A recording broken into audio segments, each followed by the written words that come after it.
के ऑनलाइन सत्र में कक्षा 7 के विज्ञान का प्रथम अध्याय पादपों में पोषण। पोषण क्या है? प्रत्येक जीव को जीवित रहने के लिए ऊर्जा की आवश्यकता होती है और यह ऊर्जा उससे किससे प्राप्त होती है? भोजन से। और भोजन कैसा होना चाहिए? पोषक होना चाहिए। और पोषक से हमें क्या मिलेगा? पोषण मिलेगा। अब ये पोषण शब्द बना है किससे? पोषक से। तो भोजन में जो पोषक पदार्थ हैं वही क्या बनाते हैं? भोजन को संतुलित भोजन बनाते हैं। अब ये पोषक पदार्थ कौन कौन से हैं? तो आपने कक्षा 6 में पढ़ा होगा। पोषक पदार्थ हैं कार्बोहाइड्रेट, वसा, प्रोटीन, विटामिन, खनिज लवण, जल। ये पोषक पदार्थ मिलकर ही भोजन का निर्माण करते हैं और वह भोजन हमें क्या प्रदान करता है? पोषण प्रदान करता है। अब बात है पादपों में पोषण की। तो जो जीव है वो अपने भोजन के लिए किस पर निर्भर रह रहा है? पादपों पर। क्योंकि आपने पूर्व कक्षा में पढ़ा होगा कि भोजन शरीर को ऊर्जा प्रदान करता है और भोजन के बनाने के आधार पर, निर्माण के आधार पर जीवों को दो भागों में बांटा गया है, स्वयंपोषी और विषमपोषी। स्वयंपोषी वे होते हैं जो अपना भोजन स्वयं बनाते हैं और विषमपोषी वे होते हैं जो अपने भोजन के लिए दूसरों पर आश्रित रहते हैं। तो मानव अपने भोजन के लिए किस पर आश्रित है? पौधों पर। तो पौधे अपना भोजन स्वयं बनाते हैं तो उन्हें पोषण किस प्रकार प्राप्त होता है? वो किस प्रकार से अपना भोजन बनाते हैं, आज उस पर चर्चा करेंगे। तो हमारा जो आज का बिंदु है पादपों में पोषण। देखिए, मैं भी जो बात कर रहा था कि सभी जीवों को भोजन की आवश्यकता होती है। प्रकृति में जो जीव जन्मा है उसे भोजन की आवश्यकता है। पादप स्वयं के लिए भोजन बना सकते हैं परंतु मानव सहित कोई भी प्राणी अपना भोजन स्वयं नहीं बना सकता। अब आप सोचते होंगे, एक प्रश्न उठना स्वाभाविक है कि किचन में हमारे घर में खाना बनता है ना, हम स्वयं बनाते हैं? नहीं, वो बनाना है, लेकिन जो भोजन के लिए कच्ची सामग्री चाहिए वो मानव स्वयं नहीं बना सकता, अपने शरीर में नहीं बना सकता। पौधे तो अपने शरीर में बना रहे हैं।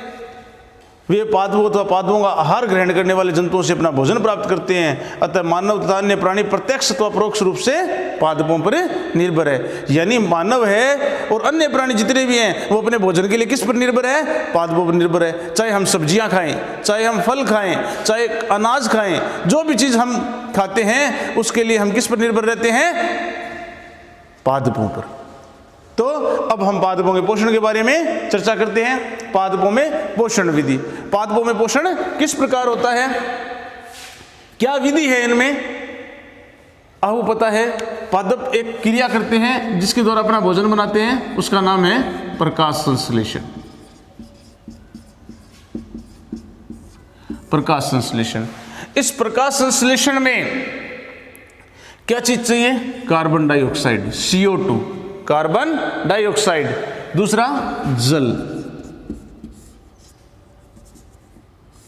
जब कार्बन डाइऑक्साइड और जल मिलेगा उसमें और क्या चाहिए? सूर्य का प्रकाश। और क्या चाहिए? पर्णहरित। अब ये पर्णहरित क्या है? पौधों की पत्तियां आपने देखा होगा हरी होगी और उस हरी पत्तियों में एक वर्णक पाया जाता है जिसको पर्णहरित कहते हैं। और ये क्या बनाएंगे? कार्बोहाइड्रेट। ठीक है, प्लस ऑक्सीजन। कार्बोहाइड्रेट आपने पता है, आपने सुना होगा कि पौधे ऑक्सीजन गैस देते हैं और हम कार्बन डाइऑक्साइड छोड़ते हैं। तो देखिए पौधे पोषण के लिए भी हमारी जो छोड़ी हुई कार्बन डाइऑक्साइड ले रहे हैं और बदले में क्या दे रहे हैं? ऑक्सीजन। और ये कार्बोहाइड्रेट है, ये उसमें संचित हो रहा है। इसको पौधे खुद तो यूज कर रही हैं, हमें भी दे रहे हैं। मान लीजिए उसका फल बन रहा है तो फल हम खा रहे हैं, उसमें फलियां बन रही है वो फलियां हम खा रहे हैं। तो पौधे के विभिन्न भागों को हम ग्रहण कर रहे हैं, पत्तियों के रूप में खा रहे हैं। जैसे पालक खा रहे हैं तो उसका पत्ती है, धनिया खा रहे हैं उसकी पत्ती है। तो पौधे के विभिन्न भागों को हम जो ग्रहण कर रहे हैं वो पौधे के पोषण का ही एक भाग है। केवल पादप ही ऐसे जीव हैं जो जल, कार्बन डाइऑक्साइड व खनिज की सहायता से अपना भोजन बना सकते हैं और ये सभी पदार्थ उनके परिवेश में उपलब्ध होते हैं। यहाँ भी बहुत सारी बात, 2-3 बातें गौर करने वाली। पादप ऐसे जीव हैं, इन्हें जीवों की संज्ञा दी गई है क्योंकि ये श्वसन भी करते हैं, ये उत्सर्जन भी करते हैं, वो सभी क्रियाएं करते हैं जो एक सजीव करता है, जो एक सजीव के प्रमुख लक्षण है। तो पादप ही ऐसे जीव हैं जो जल, कार्बन डाइऑक्साइड, देखिए जल, कार्बन डाइऑक्साइड मैंने बताई, और खनिज की सहायता से, तो ये खनिज कहाँ से आएगा? इस पर्णरित की सहायता से और सूर्य के प्रकाश से भी अपना भोजन बना सकते हैं। जल में खनिज लवण होते हैं, ये सभी पदार्थ उनके परिवेश में उपलब्ध है। परिवेश का मतलब जड़ों के द्वारा प्राप्त हो रहे हैं, वायुमंडल के द्वारा प्राप्त हो रहे हैं। पोषक पदार्थ सजीवों की शारीरिक संरचना, वृद्धि व क्षतिग्रस्त भागों के रखरखाव के लिए समर्थ बनाते हैं। अब ये जो पोषक पदार्थ बनते हैं इसमें, वो कार्बोहाइड्रेट है, वसा है, प्रोटीन है, खनिज लवण है, जो भी है, वो क्या करते हैं? 3 काम करते हैं: शारीरिक संरचना, वृद्धि और क्षतिग्रस्त भागों का रखरखाव। भी शारीरिक संरचना में वृद्धि, मोटाई में, लंबाई में वृद्धि करते हैं। फिर क्षतिग्रस्त भाग, अगर कोई भाग घायल हो गया तो उसमें रिपेयर करते हैं। विभिन्न जैव प्रक्रियाओं के लिए आवश्यक ऊर्जा भी प्रदान करते हैं। शरीर की जो विभिन्न जैव क्रियाएं हैं उनके लिए आवश्यक ऊर्जा कौन प्रदान करता है? पादप प्रदान करते हैं। सजीवों द्वारा, अब देखिए पोषण की परिभाषा, सजीवों द्वारा भोजन ग्रहण करने व इसके उपयोग की विधि को पोषण कहते हैं। सजीवों द्वारा भोजन ग्रहण करने, सजीवों द्वारा भोजन ग्रहण करने व इसके उपयोग की विधि को क्या कहते हैं? पोषण कहते हैं। स्वयं संश्लेषित करते हैं, पोषण की वह विधि जिसमें जीव अपना भोजन स्वयं संश्लेषित करते हैं, स्वपोषण कहलाती है। हमने पढ़ा था ना स्वपोषी और विषमपोषी, ये यहाँ पर आ गया स्वपोषी। पोषण की वह विधि जिसमें अपना भोजन स्वयं तैयार करते हैं, स्वयं संश्लेषित करते हैं, उसे क्या कहते हैं? स्वपोषण कहते हैं। अतः ऐसे पादपों को स्वपोषी पादप कहते हैं। जंतु व अधिकतर जीव पादपों द्वारा संश्लेषित भोजन ग्रहण करते हैं, अतः इन्हें क्या कहते हैं? विषमपोषी जीव कहते हैं। आपको क्लियर हो गया? शुरुआत में मैंने बात की थी, स्व भोजन के आधार पर जीवों को 2 भागों में बांटा गया, स्वपोषी और विषमपोषी। तो ऐसा जीव जो अपना भोजन स्वयं संश्लेषित करते हैं, स्वपोषण कहलाता है ऐसी विधि, और ऐसे जीवों को क्या कहते हैं? स्वपोषी कहते हैं। और जंतु व अन्य अधिकतर जीव अपने भोजन के लिए अन्य जीवों पर आश्रित रहते हैं, ऐसे को क्या कहते हैं? विषमपोषी कहते हैं। और पोषण क्यों आवश्यक है शरीर के लिए? शारीरिक वृद्धि, नंबर 1 शारीरिक वृद्धि, नंबर 2 शारीरिक वृद्धि के साथ साथ कायिक वृद्धि, नंबर 3 रखरखाव और मरम्मत के लिए, डैमेज्ड अंगों के पुनर्निर्माण के लिए। अब अगले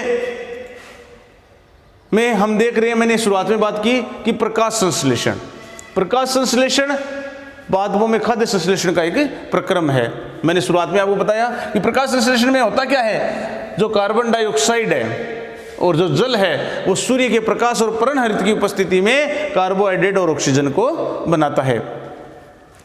और देखिए पादपों में एक प्रकाश संश्लेषण कहाँ होता है? पत्तियों में होता है। क्या लिखा है? पत्तियां पादप की खाद्य फैक्ट्रियां हैं। हमारे यहाँ पर कोई चीज़ तैयार होती है, वो कहाँ तैयार होती है? फैक्ट्री में तैयार हो। जैसे मान लीजिए मैदा बन रहा है, तो वो कहाँ बन रहा है? गेहूँ फैक्ट्री में गए, वापस आ गया, मैदा बन गया। आटा बन रहा है, फैक्ट्रियों में गया, आटा बन गया। तो ये जो चीज़ें तैयार हुई फैक्ट्रियों में, वैसे पौधों की फैक्ट्रियाँ क्या है? पत्तियाँ हैं। अतः सभी कच्चे पदार्थ पत्तियों तक पहुँचने चाहिए। आपने देखा होगा सभी कच्चे पदार्थ कहाँ पहुँचते हैं? पत्तियों तक पहुँचते हैं। कैसे पहुँचते हैं? पत्तियां पेड़ के टॉप में लगी होती हैं, जड़ों के द्वारा जल और खनिज लवण पर्णहरित ऑलरेडी उनमें उपस्थित है। सूर्य का प्रकाश ऊपर से गिर रहा है, CO2 वातावरण से मिल रही है। अब रहा क्या? कोई चीज़ नहीं रही, सारी चीज़ें उपलब्ध हो गई। CO2 कहाँ से मिल गई? वातावरण से। जल कहाँ से मिला? जड़ों के द्वारा टॉप टू बॉटम पहुँच रहा है, बॉटम टू टॉप पहुँच रहा है। सूर्य का प्रकाश मिल रहा है उन्हें, क्यों? पत्तियां लगी हुई है ऊपर, पर्णहरित ऑलरेडी उनमें उपस्थित है। बन क्या रहा है? कार्बोहाइड्रेट और ऑक्सीजन। मृदा में उपस्थित जल एवं खनिज जड़ द्वारा अवशोषित किए जाते हैं, तने के माध्यम से पत्तियों तक पहुंचाए जाते हैं। पत्तियों की सतह पर उपस्थित सूक्ष्म रंध्रों द्वारा वायु में उपस्थित कार्बन डाइऑक्साइड प्रवेश करती है। आपने देखा होगा हमारे शरीर में पसीना आता है, तो हमारे शरीर में छोटे छोटे रंध्र होते हैं पूरी स्किन पर, जिनमें से रोम निकले हुए होते हैं। आपने देखा होगा अपने हाथ पे बाल होते हैं, पैरों पे बाल होते हैं, तो उनमें क्या है? रोम है, जिनके द्वारा अपशिष्ट पदार्थ शरीर से बाहर निकलते हैं। पौधों में भी जैसे ये पत्ती है, इसमें ये एक महाशिरा होती है, इसमें ये असिस्टेंट शिरा होती है, सहायक शिराएं, फिर इनमें और आगे बंटी होती है। आप कभी पीपल की पत्ती को, हरी पत्ती को ऐसे देखना, उसमें आपको ये दिखाई देंगी, ठीक है। और इनके बीच में छोटी छोटी जालीनुमा संरचना दिखाई देती है बहुत। आप पत्तियों को देखना, आपको पता अनुभव होगा, एक पत्ती को लेके देखना, उसमें आपको एक जाल दिखाई देगा। तो ये जो खनिज लवण हैं जड़ द्वारा ऊपर पहुंचते हैं, bottom to top. Carbon dioxide इनके बीच में छोटे छोटे छिद्र होते हैं जिन्हें रंध्र कहते हैं, इंग्लिश में इन्हें बोलते हैं स्टोमेटा। अभी आगे इनके बारे में पढ़ेंगे, स्टोमेटा के बारे में। और ये रंध्र द्वार कोशिकाओं द्वारा घिरे होते हैं, ऐसे छिद्रों को रंध्र कहते हैं। अब ये रंध्र कैसे होते हैं, अभी मैं आपको एक चित्र के द्वारा दिखाऊंगा इनको कि ये रंध्र किस प्रकार होते हैं। और ये द्वार कोशिकाओं द्वारा घिरे होते हैं। द्वार कोशिकाएं क्या होती है, इन रंध्रों को खोलना और बंद करने का काम करती है। अब ये सबसे पहले उन द्वार कोशिकाओं पर जाने से पहले जानते हैं कोशिका क्या है। आपने देखा होगा हमारा मकान बनाने के लिए सबसे मूलभूत आवश्यकता क्या होती है, ईंट, फिर सीमेंट बजरी उसमें लगती है। तो किसी भी मकान की मूलभूत आवश्यकता ईंट और पत्थर है। वैसे शरीर की संरचनात्मक और क्रियात्मक इकाई क्या है, कोशिका। ये देखिए कोशिका, सजीवों का शरीर सूक्ष्म इकाइयों से बनता है जिन्हें क्या कहते हैं, कोशिका। वैसे इसकी परिभाषा क्या है कोशिका की, शरीर की संरचनात्मक व क्रियात्मक इकाई को कोशिका कहते हैं।